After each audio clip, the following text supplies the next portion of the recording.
सूचते नहीं खे के बारी बंधन का के सूत जाए पड़ेला ए सब फोन करके सुनत नहीं के चरगोला है आ तू को तेरे ठेस पहुंचल बा ना मत सोची हकबो बहुत नवा पीढ़ी से हमनी के ना गइला जा ए से ना गेले कि तू लोग अपने में घमसान मचावे भाई हमनी के पूड़ के अलम रहे सारे लोग से करे से चिंता यह दोनों भाई के फोन गइल ते गोरी प्रोग्राम लिखले बानी जेकरा में दाम ना कहनी के हम इतना देव का है त दिल से मानत रही छोट भाई कहबे न त कहती कि इतना लेम तो भाई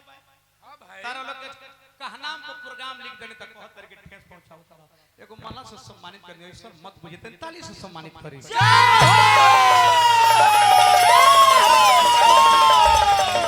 खूब खूब मेरे तरफ से भी 110% आशीर्वाद भोजपुरी का शहंशाह भोजपुरी के भिखारी ठाकुर से आगे लेके जाएं ये हमरे सिकंदर यही महान हस्ती के देन है कि दोनों पुत्र के उजाला न था बहुत दिन से हमने के परिचय पा बहुत दिन से महान यह शख्स है सिकंदर यादव जी इन्हीं का देन है कि दोनों पुत्र आज बलशाली एगो सिकंदर भैया खातिर ताली बज जाओ हमने के कबो अलग बानी जाना आ कलाकार सब लोग भाइये हो बाकी तने मने कटाक्ष होखेला मंच पर ई ना होई त मजा ना आई जैसे रोवा सबके होता अच्छा लागता हमने के आज गावे खातिर ना आज देखे खातिर आइल बानी जा लेकिन जवन मन में अगर खोट बा एह बात के कह देला में ठीक होला काहे कि बहुत लोग ऐसन होला कि हमें सरा के रखेला आ ओकर आवे वाला दिन में बदला ले तो हमने के ओह दिल के ना होई जागर जब ना मन में भड़ास बा ओकरा के रवा सामने मुंह पर कह देल जा हमने के तनी सा दुख जरूर पहुंचल के हमने के वीडियो कॉल पर लेके अरवा से बात कहनी जा कमलेश देहाती से बात कहनी जा आज जब भैया हमने से कहनी कि सुदर्शन जी कहतनी कि चरगोला होई तो हम ना आए हमरा लागल है कि कैसे वहां के सोच लेनी छल से हमने के गा सकेनी जा कहियो और आज तक हमने के जितना भी मंच कार्यक्रम कइले बनी जा रवा आज ले गाई चाहे ना गाई एगो ऐसन मंच के हुई यूट्यूबर ना चढ़ा अपलोड कर सकेले जौना पर प्रदुमन परदेसी रोशन आज सुदर्शन यादव के शिकायत कइले हो इस बात के लिए बहुत बहुत धन्यवाद है शुक्रिया है वेलकम भाई कभी नहीं जो हमारे आदर्श है जो हमारे गर्जीवन है वो आजीवन रहेंगे हमेशा रहेंगे और आपका मान सम्मान हम दोनों के दिल में हमेशा रहेगा और साथ ही साथ हमारे मित्र हैं कमलेश देहाती जी वहां के हम का कहें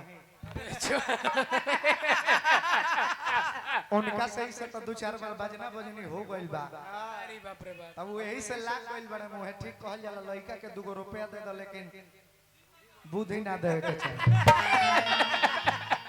आ लइका कुत्ता से मुंह ना लगे के चाहिए हो जाई जे अच्छा एजा हमने के 2 गोला 4 गोला खातिर आइल बनी जा ना नो हमने के मान सम्मान करे खातिर आइल बनी तबो हमार माइनस पॉइंट कहां बा उनकर खोजल फर्ज बनल है ना नो ये हमरा लौंडा कहत रे भीतरे भीतरे गोभत रे हमने के लौंडा कहत रे बताई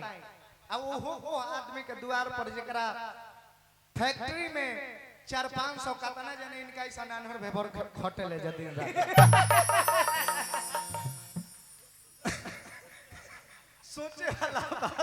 सोचे वाला बात भाई कदू कलाकार के 500 रुपया माला देला पर मिलता कदू आई सुदर्शन जी रवो के माला दे दी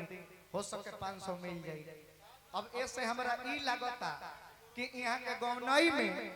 आज ले कोनो ऐसा कलाकारे ना बैठल हो अगर बैठ के सुन लहू तो आज ले 500 रुपया ना देले हो ना बाबा यहू ठीक है कहले है बेहतर भाई के बात है जियो बाप रे बाप देखिए उ लालचाइयो दी है उ छुदर भिखारी भीख ना देला मान सम्मान दिल में रही तर उठ के दिहती एक जना 1 लाख रुपया कहियो जीवन में ना देखले रहला जीवन में 1 लाख ना देखले रहला आ लॉटरी खेलने अचानक संजोग से 1 लाख पड़ गए लॉटरी वाला कलस की कांग्रेचुलेशंस बधाई हो आप 1 लाख जीत चुके हैं कहत रे का 1 लाख 1 लाख 1 लाख हो सकता कलाकार के हाथ से इनका 500 रुपया नहीं मिलले सुदर्शन भैया ये अच्छी तरह बड़े लेकिन जो दरवाजा पर हम निकाल बनी जा आज के बबुनी हमारा उपेंद्र भैया के प्रीति और प्रियंका वो दोनों बबुनी लोग के दीर्घायु खाते ढेर सारा भगवान सबने के कामना करब जाके सही एकदम अपना मम्मी पापा के नाम रोशन कर लो और खूब आगे आप लोग बढ़िए, खूब भगवान का आशीर्वाद प्राप्त करिए, अपने माता पिता गांव जवार साथ साथ पूरे फैमिली का नाम रोशन करिए। एक बार उन बच्चियों के नाम पर आशीर्वाद स्वरूप एक बार ताली आप लोग बजा दीजिए। हेलो हेलो हेलो तनी सा बढ़ा दिए। संगीत के जितेंद्र भैया यही परिभाषा होला, नाचना एक संगीत का अंग है। यहाँ का नाचे के शिकायत में भर दिन लगा रही है। अरे महाराज युग के अनुसार देहाती बहे के चाहिए, युग के अनुसार। पहले उपेंद्र भैया ऑडियो का युग था, आज वीडियो का युग हो गया। फुल एचडी दम ऑडियो कैसे कहीं देखा था नहीं विकास ना, सुना युग के अनुसार बहे के चाहिए करके शिकायत मत करो। कितना सुंदर नृत्य गीत। अब पहला वाला बात नहीं थे, बड़ी समय लेता रहे देहाती, समय तो लेता रहे दादा हम 3 गो गोनी तू 4 गो गोला पैसा खाती बबुआ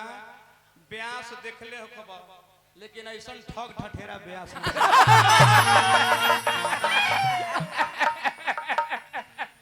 अच्छा भाई हम पहले गावत रहनी, हम 3 का झक्का 4 गो गोला काहे गेला भाई, काहे समय का अतिक्रमण, समय का अतिक्रमण काहे कैला? जो समय को बर्बाद करता है उसको समय खुद बर्बाद करता है देहाती।